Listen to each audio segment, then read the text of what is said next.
인터넷에서 재밌는 글을 보았습니다. 지어낸 얘기니까요. 실제 있었다 이렇게 생각하지 마시고 지어낸 이야기다 그렇게 생각하시고 들어보시기 바랍니다. 어떤 사람이 주차 공간을 찾으려고 빙빙 돌다가 주차 공간을 찾지 못해서 결국 주차 금지 구역에 차를 세우게 되었습니다. 이 사람은 쪽지 한 장을 와이퍼에 꽂아두었는데 이렇게 적었다고 합니다. 이 주변을 15분 동안 빙빙 돌았지만 주차 자리를 찾지 못해서 할 수 없이 이곳에 세웁니다.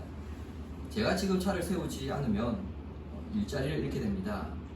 그리고 끝에 성경 한 구절을 적어 놓았다고 합니다. 우리 죄를 사하여 주옵시고. 그런데 그 사람이 볼일을 보고 돌아오니까 와이퍼에 쪽지 한 장 없어지고 주차 딱지가 발부되어 있더랍니다. 그리고는 답장이 남겨져 있었습니다. 저는 이 구역을 돌고 있는 순찰자입니다. 제가 만약 스티커를 발부하지 않으면 이번에는 제가 일자리를 잃게 됩니다. 그리고 마찬가지로 성경 한 구절이 적혀 있었다고 합니다. 우리를 시험에 들게 하지 마시오. 이 이야기 분명 한번 웃자고 지어낸 이야기인데요. 근데 이 이야기의 상황처럼 인생을 살아가다 보면 서로 다른 입장들이 충돌될 때가 있습니다. 이때 어느 쪽을 선택하느냐에 따라서 그 사람의 삶과 인생이 달라집니다. 그래서 인생은 늘 아슬아슬한 그 외나무 다리를 걷는 것 같다 그러죠. 선택을 해야 되는 그때에 이 선택과 결단을 내리는데 가치가 되는 기준을 우리가 뭐라고 말하냐면 가치관이라고 합니다. 그것을 또 다른 말로 인생관이라고 그렇게 이야기하죠. 어떤 가치관, 어떤 인생관에 붙잡혀서 살아가느냐, 그것은 한 사람의 인생의 길을 다르게 안내할 수 있기 때문에 대단히 중요합니다. 특별히 성도들은 하나님께 붙잡힌 삶을 살아야 한다. 우리가 그렇게 종종 말하는데 이것은 하나님께서 우리를 강하게 붙드셔서 그리고 끌고 가시는 것으로서 우리의 가치관, 우리의 인생관이 하나님 중심이다. 이렇게 말하는 것입니다. 하나님께 붙잡힌 사람의 모습을 우리는 본문에서 보게 됩니다. 지난주 본문에서 보았던 것처럼 아덴을 떠나 향락과 사치의 도시였던 고린도에 바울이 홀로 도착하게 됩니다. 그리고 그곳에서 브리스길라와 아굴라 부부를 만나게 되죠. 이것은 서로에게 위로와 격려를 주는 아름다운 만남이었습니다. 평일에는 천막 사업을 하는 그 아굴라와 브리스길라의 그 사업장에서 직원으로 일을 하고 안식일에는 회당에서 복음을 전하면서 그렇게 고린도에서 시간을 보내고 있었습니다. 그때 실라와 디모데가 마게도냐로부터 고린도에 도착합니다. 데살로니가에서 바울이 실라와 디모데와 함께 복음을 전했습니다. 그런데 유대인들이 굉장히 강력한 반대 속에서 바울이 세 일에 만에 즉 3주 만에 데살로니가에서 쫓겨났습니다. 그래서 쫓겨나서 베레아로 갔다가 아덴으로 갔다가 고린도로 갔습니다. 자, 바울이 이렇게 이동하는 동안에 실라와 디모데는 계속해서 데살로니가에 남아서 교회를 세우는 일을 하고 있었습니다. 자, 그리고 이제 그 사역을 마무리하고 고린도에 와서 바울과 합류하게 된 겁니다. 그때 실라와 디모데가 바울에게 들려준 데살로니가 소식은 너무나도 뜻밖이었습니다. 주보에 있는 데살로니가 전서 3장 6절을 보시기 바랍니다. 지금은 디모데가 너희에게로부터 와서 너희 믿음과 사랑의 기쁜 소식을 우리에게 전하고 또 너희가 항상 우리를 잘 생각하여 우리가 너희를 간절히 보고자 함과 같이 너희도 우리를 간절히 보고자 한다 하니. 디모데가 바울에게 들려준 데살로니가 교회의 소식은 그들이 믿음을 잘 지키고 있다는 점과 그리고 그들이 바울을 보고 싶어 한다는 점입니다. 그런데 이 소식이 바울에게 뜻밖이었던 이유는요, 바울이 왜 데살로니가에서 쫓겨났는지 떠나야 했는지 그 이유를 생각해 보면 알 수 있습니다. 바울은 죽을 뻔했습니다. 데살로니가에서 정말 죽을 뻔했습니다. 3주 만에 쫓겨났거든요. 그런데 그곳에서 들려온 소식은 무엇입니까? 바울이 전했던 그 복음의 씨앗이 뿌려져서 믿음의 역사가 일어나고 사랑으로 수고하고 소망으로 인내하는 가운데에 그들이 교회를 지켜나갔다는 겁니다. 이것은 바울의 상상을 초월하는 소식입니다. 바울을 3주 만에 쫓아낼 정도로 복음에 적대적이었던 그 도시에서 믿음의 열매가 풍성하였다는 것은 인간의 능력이 아닌 하나님의 말씀이 그 데살로니가 교인들의 심령을 사로잡았기 때문에 일어난 일임을 의미합니다. 그 말씀이 이번에는 바울을 붙잡았습니다. 5절을 본문 5절을 보시기 바랍니다. 실라와 디모데가 마게도냐로부터 내려오매 바울이 하나님의 말씀에 붙잡혀 유대인들에게 예수는 그리스도라 밝히 전하니, 붙잡혔다는 것은 속박당해서 무엇인가를 하지 않을 수 없는 상태를 말합니다. 그러니까 바울이 하나님의 말씀에 붙잡혔다는 것은 바울이 하나님의 말씀을 도저히 전하지 않으면 안 되는 상태에 지금 놓여있다, 그런 의미입니다. 데살로니가 교인들은 하나님의 말씀이 그들을 붙잡고 있었기 때문에 믿음을 지킬 수 있었습니다. 바울이 불량배에 의해서 쫓겨날 정도에 있다고 한다면 이제 복음을 받아들인 그 데살로니가 교인들이 그 데살로니가 지역에서 어떻게 견딜 수 있었겠습니까? 당연히 예수 믿는 것을 포기해야 되는 것이 정상인데 바울에게 들려왔던 소식은 무엇이죠? 그들이 믿음을 잘 지켰다는 것. 더 정확하게 표현하자면 믿음을 잘 지켰던 것이 아니고요, 믿음을 지키지 않을 수 없었던 겁니다.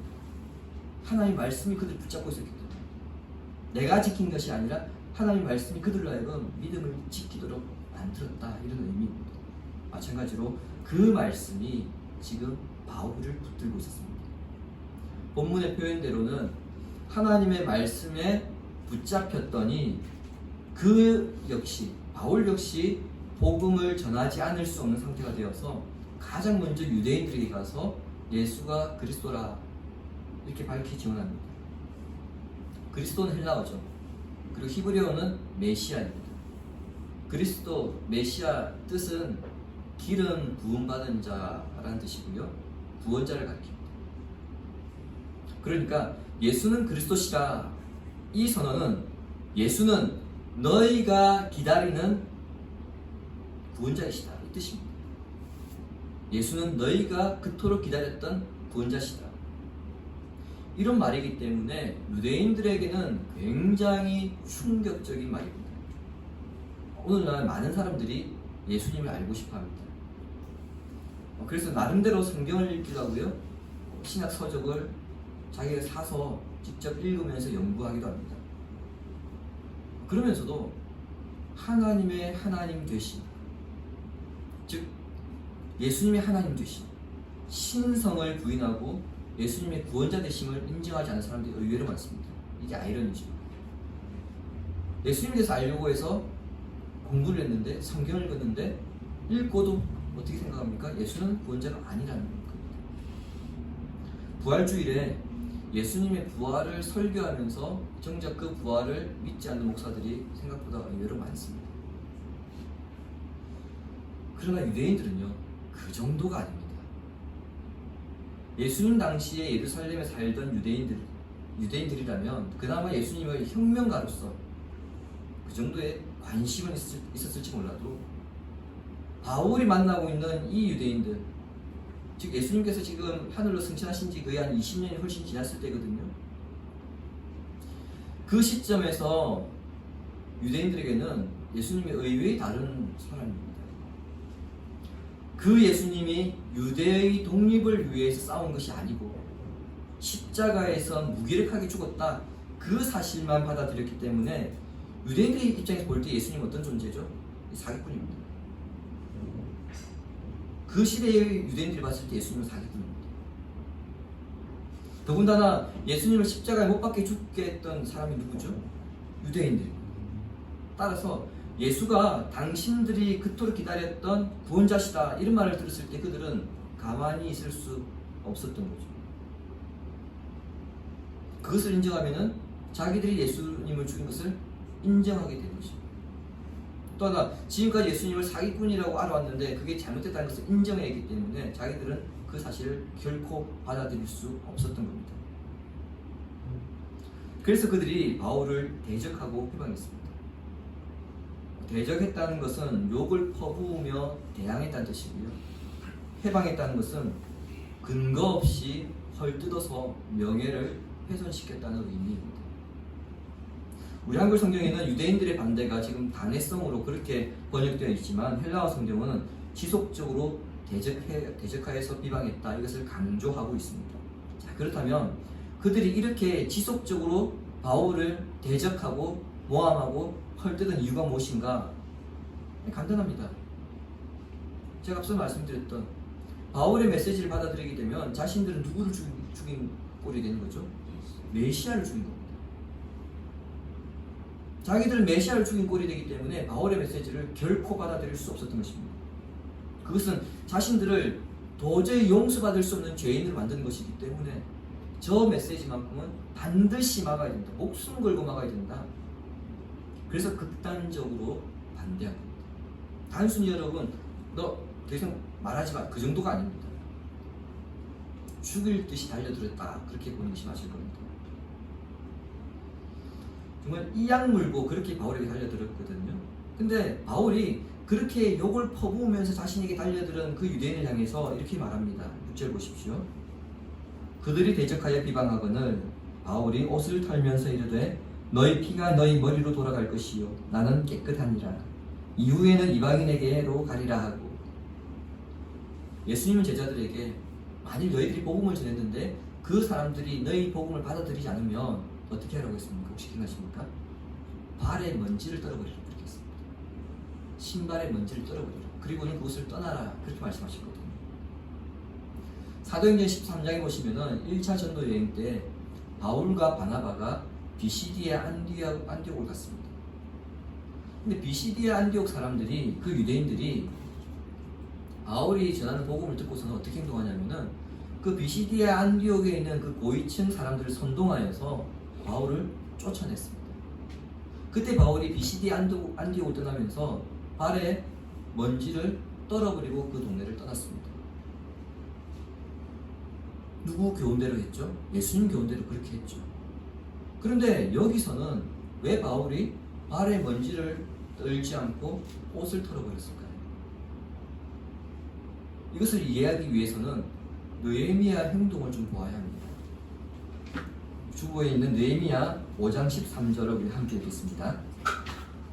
내가 옷자락을 털며 이르기를 이 말대로 행하지 아니하는 자는 모두 하나님이 또한 이와 같이 그 집과 산업에서 털어버리실지니 그는 못 이렇게 털려서 빈손이 될 줄로다 하며 회중이 아멘하고 여호와를 찬송하고 백성들이 그 마음대로 행하였다.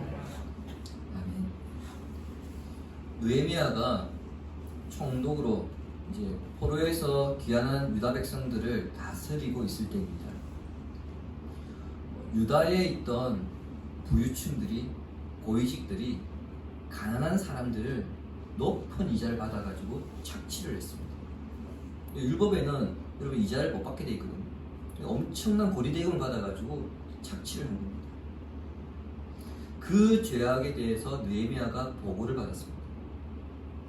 그때 방금 읽었던 말씀에는 느헤미야가 어떻게 했죠? 옷을 턴 것이 하나님 앞에서 범죄한 유다의 지도층들을 심판하여서 그 사람들이 하나님 백성에게서 잘려 나갈 것임을 선언한 것입니다.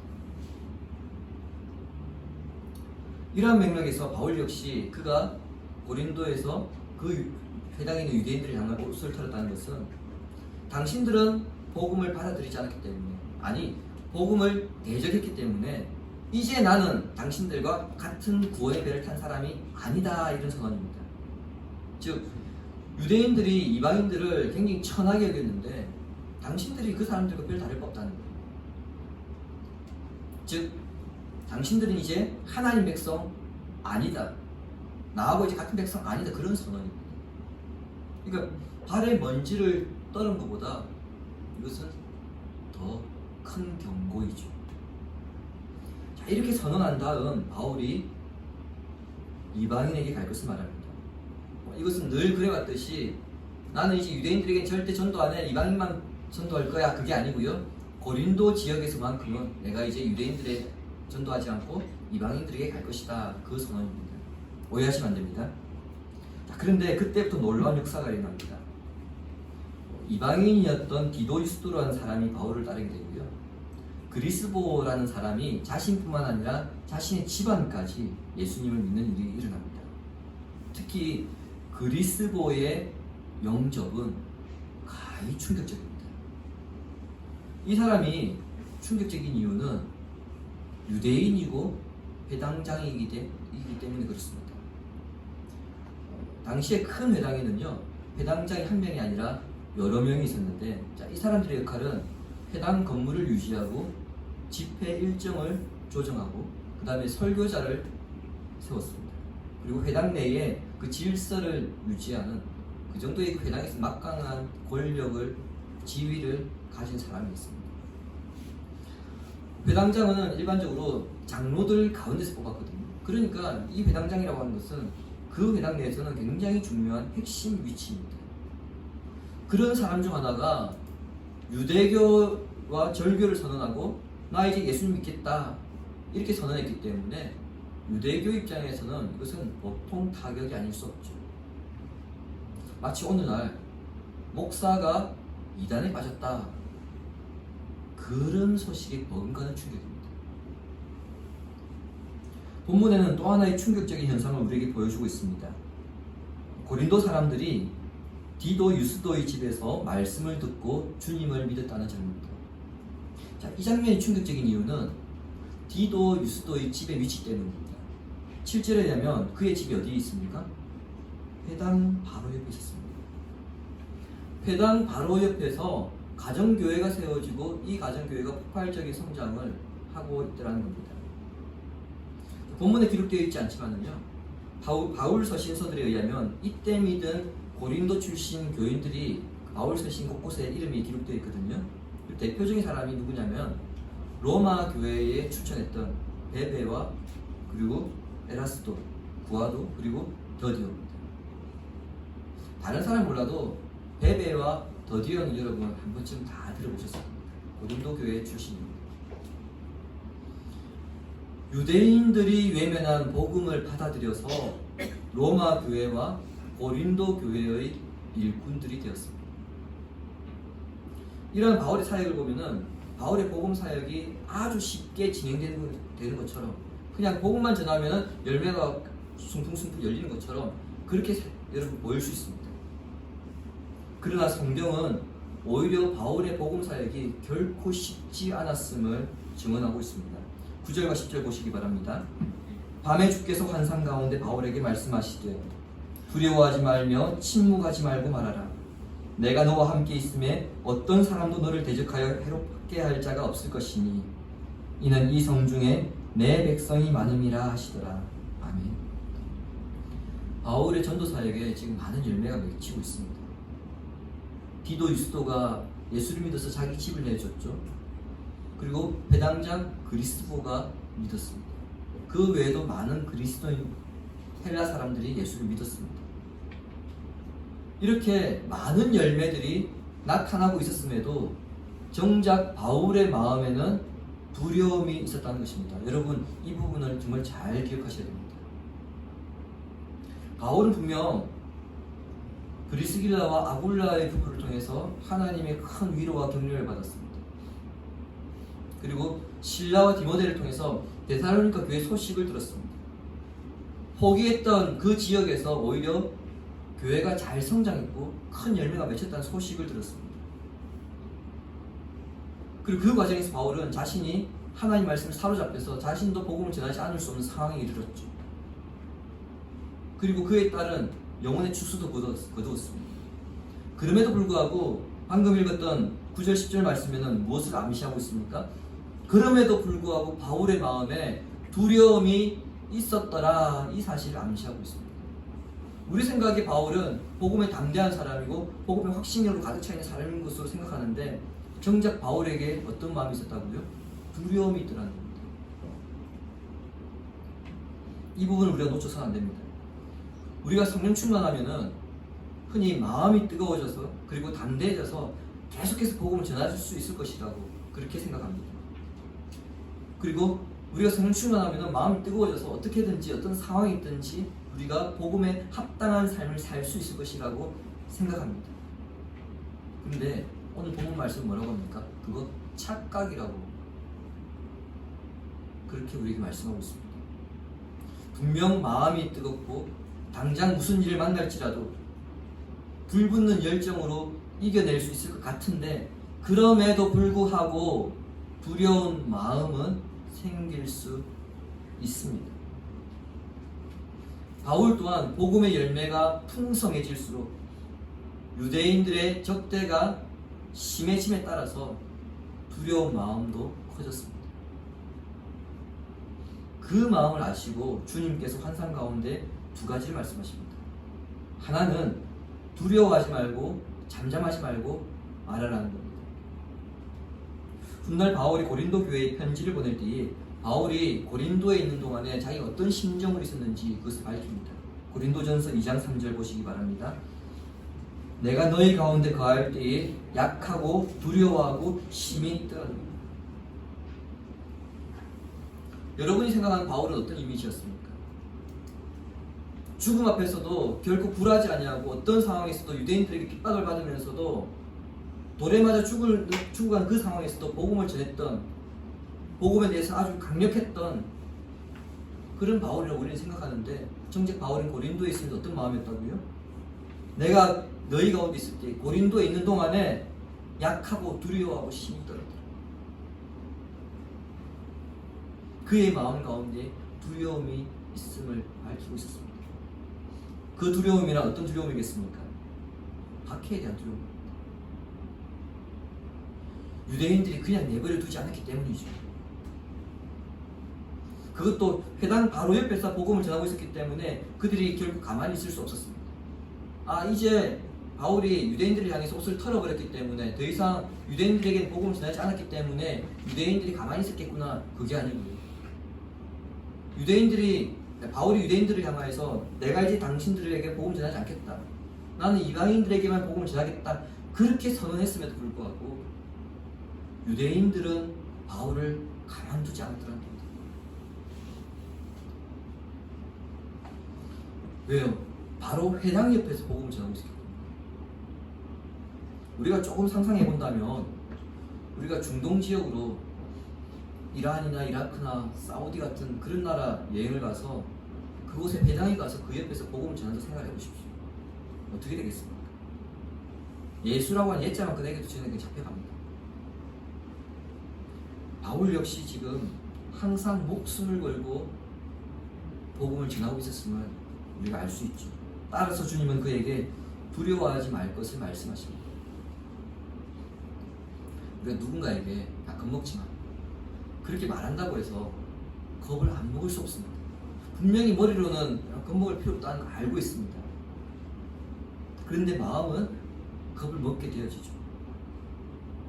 중요한 시험이나 면접을 앞둔 사람에게, 당장 수능을 앞둔 학생에게, 취업을 보기 위해서 면접을 앞두고 있는 그 취업 준비생에게 긴장하지 마 이렇게 말한다고 해서 긴장 안 할까요?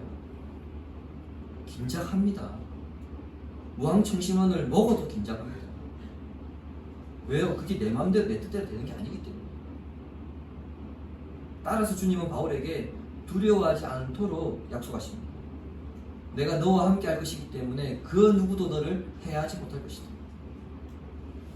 하나님이 나와 함께 하신다는 이 약속보다 더 큰 위로 격려를 주는 말씀은 없습니다. 그리고 말씀으로 하나님께서 바울을 붙드셨습니다. 바울은 흔들릴 수 있습니다. 두려워할 수 있습니다. 그렇기 때문에 하나님께서 아예 말씀으로 바울을 붙들어버린 겁니다. 두려워하지 않도록. 그래서 다윗은 이렇게 고백합니다. 우리 시편 23편 4절 함께 읽겠습니다. 내가 사망의 음침한 골짜기로 다닐지라도 해를 두려워하지 않을 것은 주께서 나와 함께 하시리라. 주의 지팡이와 막대기가 나를 안위하시나이다. 아멘. 주님께서 나와 함께 하시면 내가 사망의 위험에 처해 있을지라도 두려움이 없다는 겁니다. 아무리 가시밭 같은 길을 걸어간다 할지라도 폭풍이 휘몰아치는 한밤중과 같은 그런 위험한 상황에 놓인다 할지라도 하나님께서 보호하신다, 이 고백을 다윗이 하고 있고, 그와 같은 상황에 내가 널 붙들 것이다, 그 약속을 하나님께서 바울에게 주셨고, 그리고 그 말씀으로 바울을 붙드신 겁니다. 더군다나 고린도에는 지금 아직 믿어야 할 사람들이 많이 있죠. 그 일이 끝나기 전까지는 무슨 일이 있어도 바울은 죽어서도 안 됩니다. 바울의 사역이 멈춰서도 안 됩니다. 자신의 의지와 상관없이 주님께서 그 성에 있는 사람들에게 복음을 전하게 해야 되기 때문에 바울을 지키실 것이라. 그래서 너는 두려워할 필요 없다, 이 약속을 주신 겁니다. 우리가 흔히 사명이 있는 사람은 죽지 않는다, 이런 말을 합니다. 물론 이 말만 믿고 까불다가 큰 위험에 처한 사람들이 있긴 합니다만, 바울은 지금 자신이 복음을 전하기 위해서 나아가고 있는 것이 아니고요, 하나님의 말씀이 바울을 붙들어서 복음을 전하도록 지금 보내고 있는 것입니다. 이거 오해해서 안 됩니다. 그 말씀이 바울을 지금 끌고 가고 있는 겁니다. 주님께서 바울에게 부여하신 그 사명을 완성할 때까지 그 말씀이 바울을 붙잡고 계속해서 끌고 가고 있음을 오늘 본문을 통해서 우리는 확인하고 있습니다. 주님 사랑하신 성도 여러분, 바울의 1차 전도 여행 가운데서 여러 도시들을 다녔습니다. 그리고 2차 전도 여행 가운데서도 지금 여러 도시들을 다니고 있습니다. 그런데 특징이 있죠. 바울이 1차, 2차 전도 여행들을 다니면서 많은 곳을 다녔는데 어느 한 지역에 오래 정착한 곳이 없었습니다. 어디 가서 복음을 전하고 교회가 세워지면 그는 옮겼습니다. 1년 이상 머물러 있었던 곳이 거의 없습니다. 그런데 본문 11절에 의하면 고린도에서는 1년 6개월 동안 머물게 됩니다.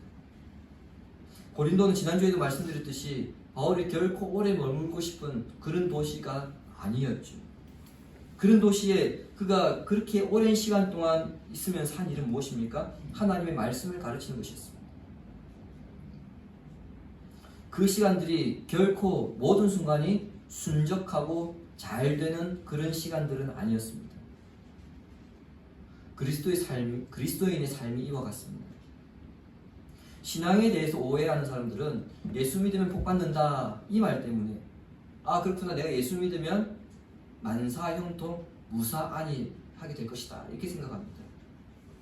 그러나 하나님의 자녀가 된 성도들은요, 그 삶이 만사 형통 무사 안위이 될 수 없음을 분명히 말씀하고 있습니다. 누가요? 우리 주님이 그렇게 가르치셨어요.